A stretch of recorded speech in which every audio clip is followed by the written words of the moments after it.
Hi, everyone. Welcome back to Jacob Land. This week we're going to complete chapters 23 and 24. As promised, they won't be as harsh or difficult as two chapters may seem. So, with no further ado, let's begin.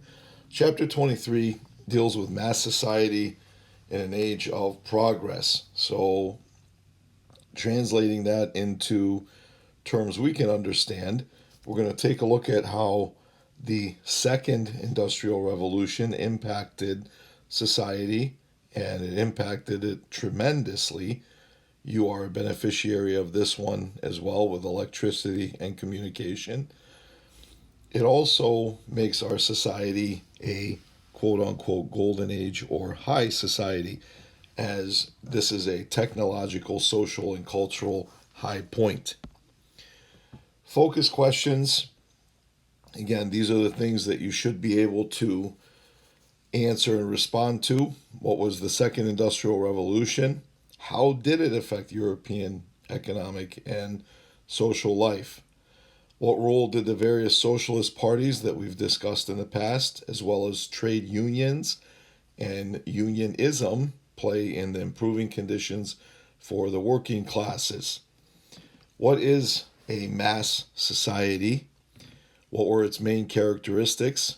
In today's world, you could certainly compare that to the mass society that we're undergoing with our virus situation, as we are all collectively trying to deal with a situation.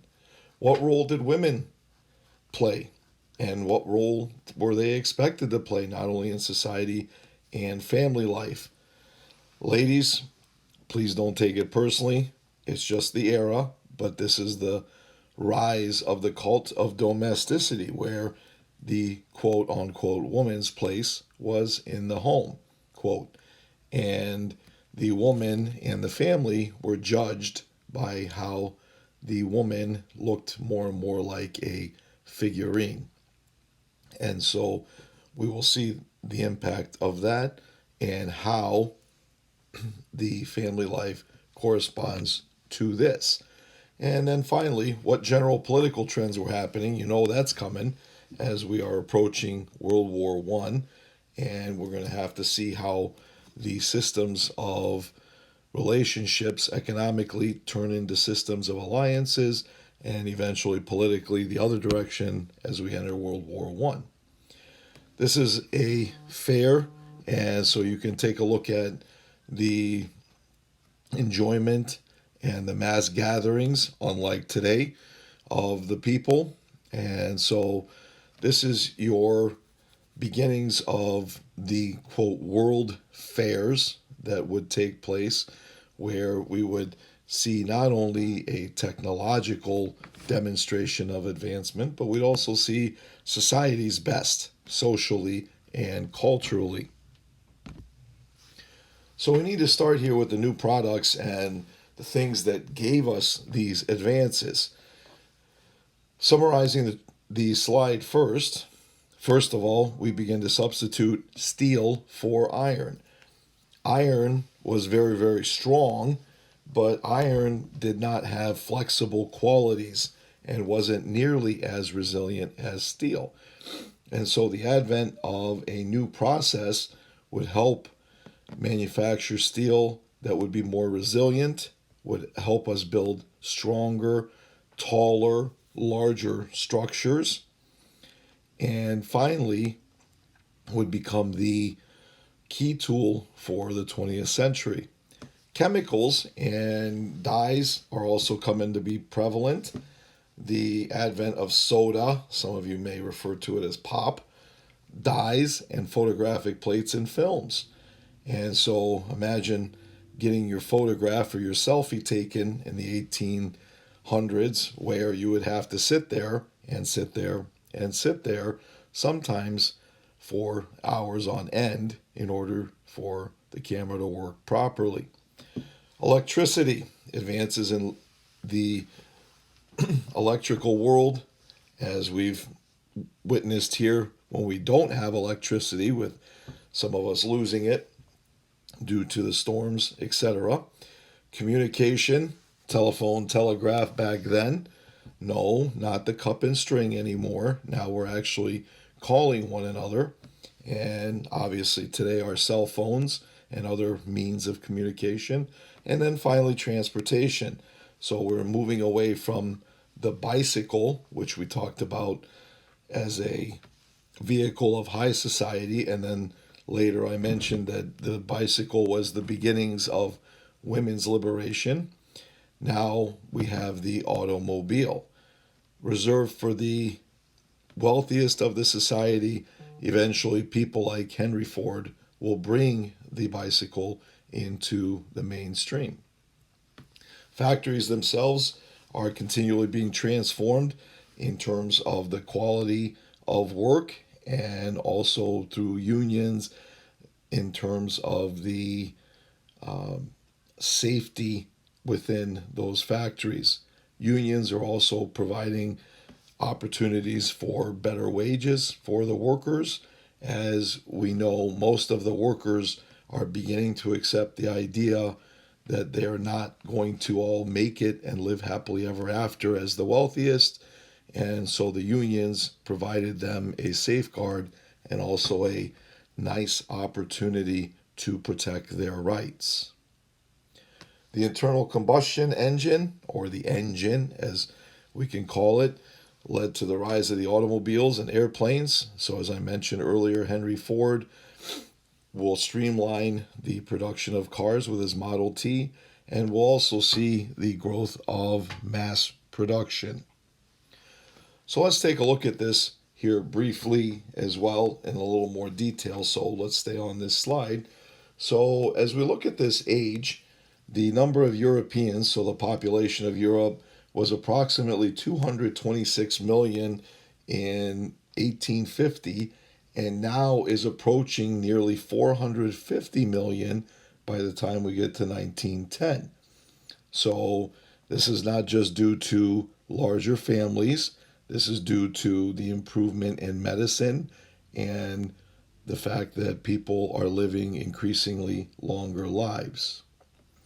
The population of Europe is becoming a migratory population, and so emancipating serfs across Europe in the mid 1800s, as you remember, in Russia, for example, in Eastern Europe, and then even in the West, where the feudal obligations, although should have been gone centuries ago, are now, through liberalism, are loosening and eventually diminishing, and by the turn of the century will be gone, are allowing people to transform themselves into a population that vacations, that travels, and can move in order to find work.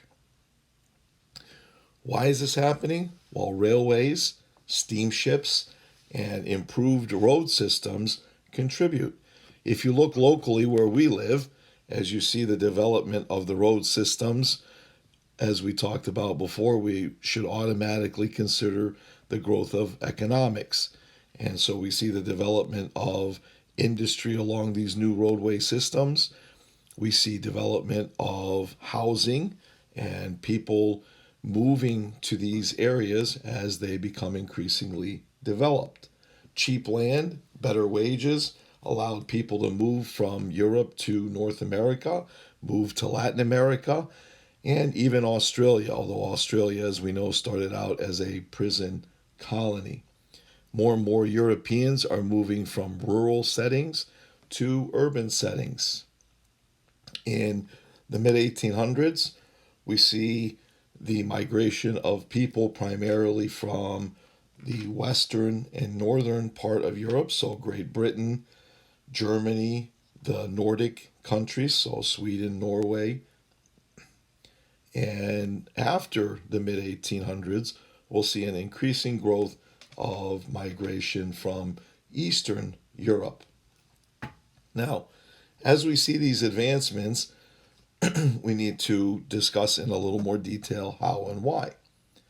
Henry Bessemer, so I'm going to write that on the screen here. Bessemer, Henry Bessemer, is the one that gets credit for the Bessemer process. And so he was able to come up with a way to make cheap steel. And again, as we talked about, it was much more resilient. And so, following that, we also have what is called the Solway process. And the Solway process allowed us to increase the production of sulfuric acids, laundry soap, and dyes, as well as plastic. And so, increasingly, these technological advancements are becoming more and more prevalent in society. One of our other friends in the automotive industry, Gottlieb Daimler, will help to streamline the combustion engine. And the French, as we may be all surprised, took an early lead in automotive technology. However, with the work of Daimler and Benz in Germany, and then later Henry Ford in America, soon those two countries become the lead. Not to say that this time frame is not without its difficulties. As we know, agriculture will prosper in the early parts of the 1800s. However, in the latter part of the century, agriculture will slow. Why? Because we have droughts, we have poor infrastructure agriculturally, and then during this time frame as well, strikes were very common. And every time, as we know, the economy started to go south, the red was coming to town. And no, that wasn't anyone wearing a red suit. That was the socialist political parties. Agricultural products became increasingly competitive across Europe and all over the world. And so now the plantation systems and large-scale farming of America and the Americas also competed heavily with the European markets.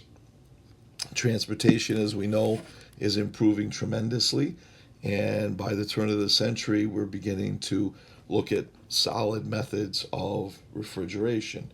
And by the turn of the century, the 1900s, we see the return of consumerism and economic recovery.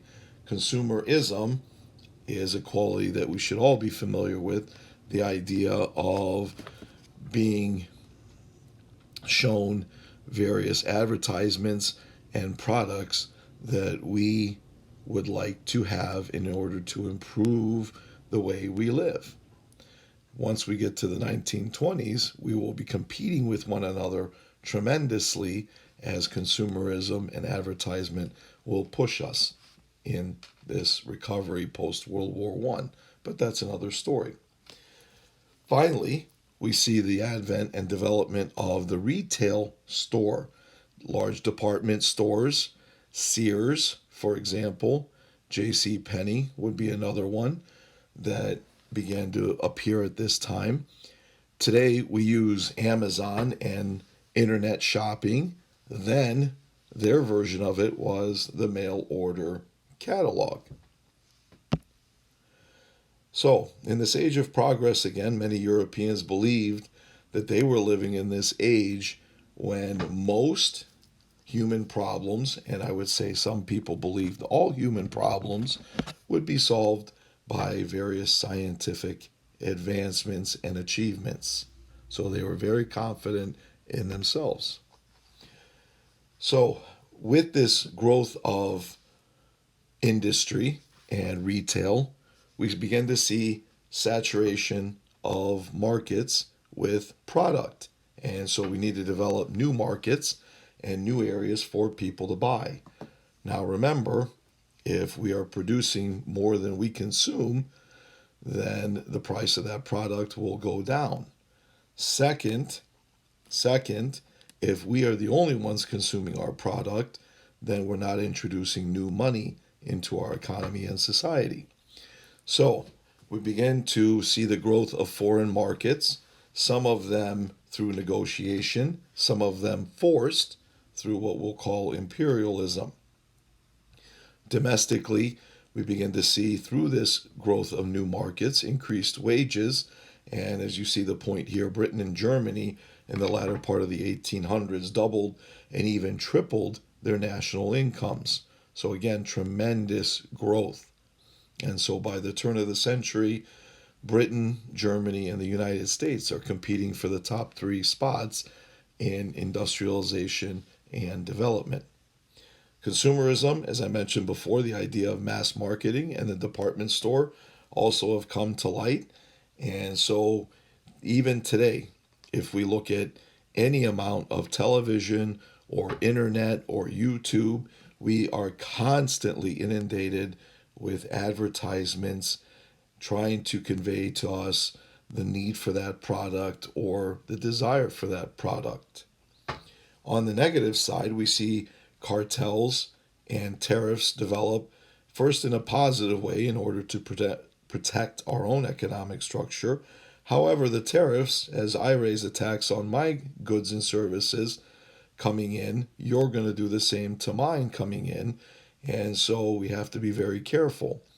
Cartels or organizations that will corner a market for a product will also become more prevalent during this day. We again see larger and larger factories through the introduction of scientific management to maximize the efficiency of these. And so what we'll see during this time frame, again, the growth of assembly lines, for example, and also becoming exclusive in the products we create. All of this leads to my hieroglyphic slide. You know I had to have one of those. The La Belle Epoque from 1871 to World War One. And for those of you that are French, I apologize. That's my Hungarian accent. And so it begins in France and then progressively moves its way through Europe. And this is a period of time of culture, technological, and social golden ages across Europe. Again, many people believe this was the best of times and that nothing would go wrong. And in a sense, the last few years, we may have compared it to a wonderful progress that we've had in America. And recently, here with the advent of this virus, we've also been stunned, and it's been demonstrated how quickly and unfortunately things can change for us. So again, this La Belle Epoque, but going back to this positive time frame, was a social, cultural, technological golden age.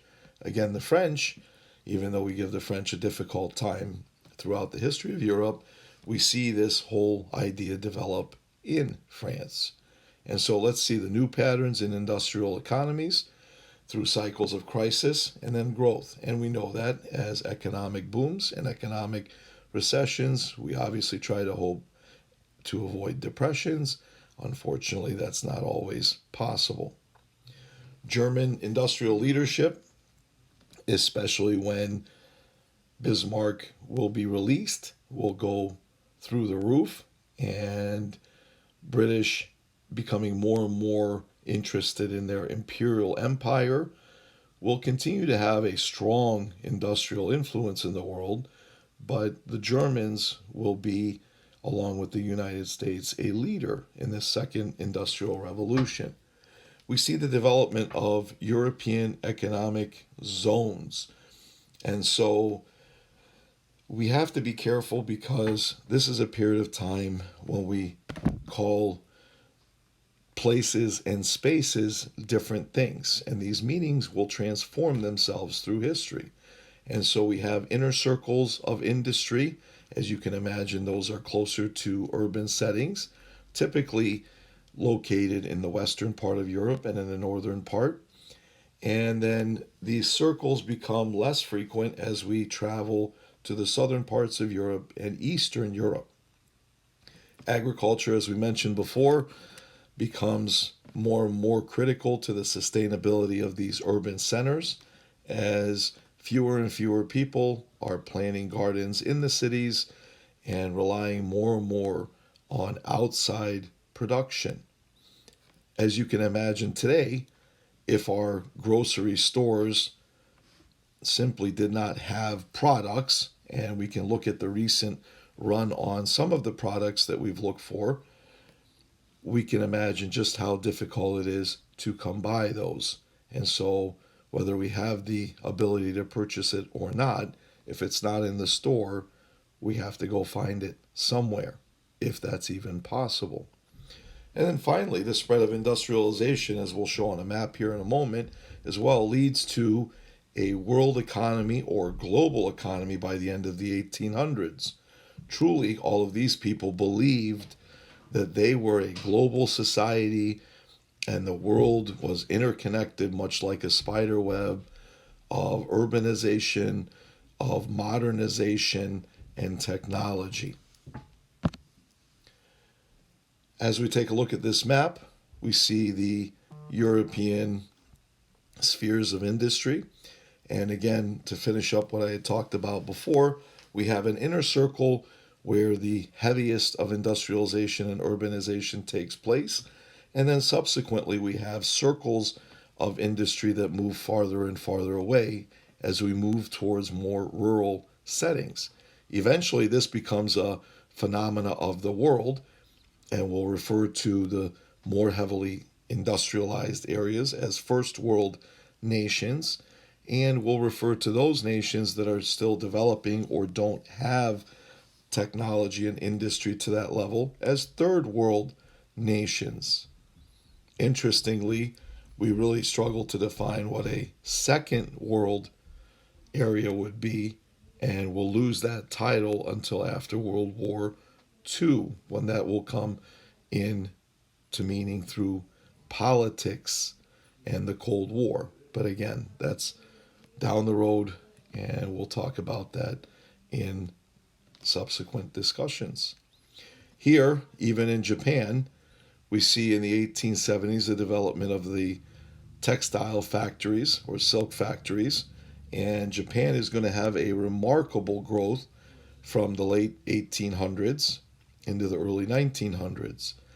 Looking at Japan, however, they will struggle as they lack the natural resources that other areas have, and this will eventually drive their imperialism and conquering of the Pacific regions. Again, another perspective here as we're looking at New York City, we can see the garment workers and textile workers that are working very diligently creating clothing lines for the new modern society.